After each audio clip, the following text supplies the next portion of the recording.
अस्सलाम वालेकुम, मैं मोहम्मद अख्तर तुसां दे पे यूट्यूब चैनल ट्रैक्टर चक दा आगाज़ तो बिस्मिल्लाह अंजाम खुदा जित्ता पेरो तो खैर अज थोड़े आस्तै दो त्रेशरां दो ट्रैक्टर गिन के आ गए इस वीडियो दे विच दोहें शरीफ वालें दी त्रेशरां ट्रैक्टर एक न्यू मॉडल है 25 मॉडल है तो एक 135। आज मैं आगे चार ट्रैक्टर हर किस्म के ट्रैक्टर गिन के वजा इस वीडियो दे विच सारे दोस्त जल्दी जल्दी चैनल को सबसक्राइब करो सो अगर लाइक तो शेयर करो सो फेसबुक पेज में फॉलो शालो करके मुकम्मल वीडियो डिठी करो अगे पिछने की करो तो मेहरबानी हो सी। बाकी ये थोड़े साढ़े पे 15 मॉडल शरीफ वालों की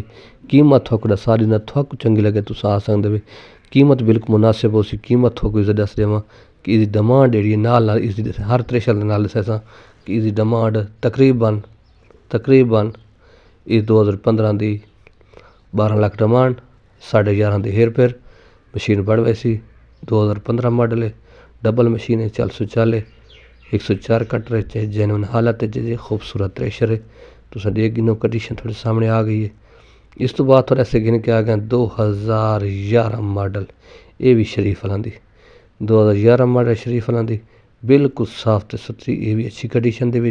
ये भी स्टिकर पूरे की दिखा लिए 11 मॉडल बिल्कुल साफ मशीन है। इसकी कीमत सारी ना थोक चंगी लगे तो आके गिन सकते भी कंडीशन अच्छी त्रेशर बिल्कुल साफ सुथरी अच्छी हालत तुस चेक करो जिस भाई पास आए मेरे नाल रबता करके आ सकते भी त्रेशर इसकी कीमत भी मैं तो नाल दसाना ना। ये 2011 मॉडल इसकी डिमांड वगैरह दस देव कि इस 11 मॉडल की टायर तो न्यू टायरों के बिल्कुल साफ टायर है। कीमत इसकी तकरीबन 11 लाख मौके ते कमी पेशी तकरीबन 10,70,75 की 10.5 की चक्कर बढ़ गई सी। मशीन थोड़े सामने साफ है कि त्रुट भान बिल्कुल को नहीं मुकम्मल छुरियाँ भी गिद्दी खली कटर भी जीरो गिद्दी खली अपनी हालत ही खली तो लोकेशन जिला मींहाल च आ वेंदी मींहाल तो और बखर तो मींहाल के दरम्यान च बखर तो बखर खत्म हो वंदा मींहाल शुरू होंदा उत्थे त्रेशर ये लोकेशन जी आदि है दोहां त्रेशर तुम देख दी इस तो बाद थोड़े ऐसे गिन के आ गए 135 ट्रैक्टर तुम देख सकते अगले टायर देखो पिछले टायर देखे ना शो देखे ना जेनवन शो की दिखा रहा थोड़े सामने ये अपनी हालत खड़े 135 है। कीमत थोक सारी ना थोक चंगा लगे तुसी आके गिन सकते भी अच्छी कंडीशन के साफ सुथरा ट्रैक्टर है। अच्छा ये देख गिनो 135 कीमत दसा देसा थोक चंगा लगे तुस आके गिन सकते वे बिल्कुल सुका ट्रैक्टर है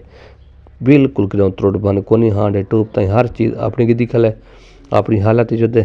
कीमत थोक दसना थोक चंगा लगे तो आके गिन सकते वे साफ सुथरा ट्रैक्टर है 135 है अपनी हालत ये मॉडल है 77 78 ये मॉडल है। बाकी कीमत इसकी तकरीबन मालिक जी करेंगे पन वो तकरीबन 135 की लेटें देख सकते टायर देख सकते 135 की डिमांड जी मालिक करेंगे तकरीबन इस ट्रैक्टर की इंजन गियर से चंगा है साफ सुथरा है 4,75,000 डिमांड है 4,75,000 तकरीबन 4.5 का बड़े या मौके पर बई भी कमी पेशी मजीद हो सकती है। ये 135 है सलाह स्टार्ट है कापी जेनवन है मकैनिकल चंगा है। ये ट्रैक्टर फार सेल है ये अपने ज़िला बखर की हदूद खल है अली खैल जंडाल के हेर फेर देख गिन तवे ट्रैक्टर साफ सुथरा है। बड़ी गार्ड देखो बैक साइड देखो ये लिंक लथिया पियाँ थोक मिल वैसन बाकी नंबर लगो है पंजाब के नंबर च साफ कंडीशन के सुथरा ट्रैक्टर है। ट्रैक्टर तुस देख गिता है बस तो बाद हो छोटी जी वीडियो दिखना होर ट्रैक्टर वो छोटा फीएट है देख गिता ये आगे छोटा फीएट 2005 मॉडल है छोटी वीडियो है ये चेक कर 5 मॉडल का क्या चेक करना है बिल्कुल जीरो इसकी कीमत लोकेशन सारी ना लोकेशन अपने ज़िला बखर इलाका नवा जंडाल दे हेर फेर तो बाकी 5 मॉडल 480 कीमत इस ट्रैक्टर की तकरीबन 22,80,000 22.5 के चक्कर ट्रैक्टर बढ़ वैसी पूरा ट्रैक्टर नंबर मिल सी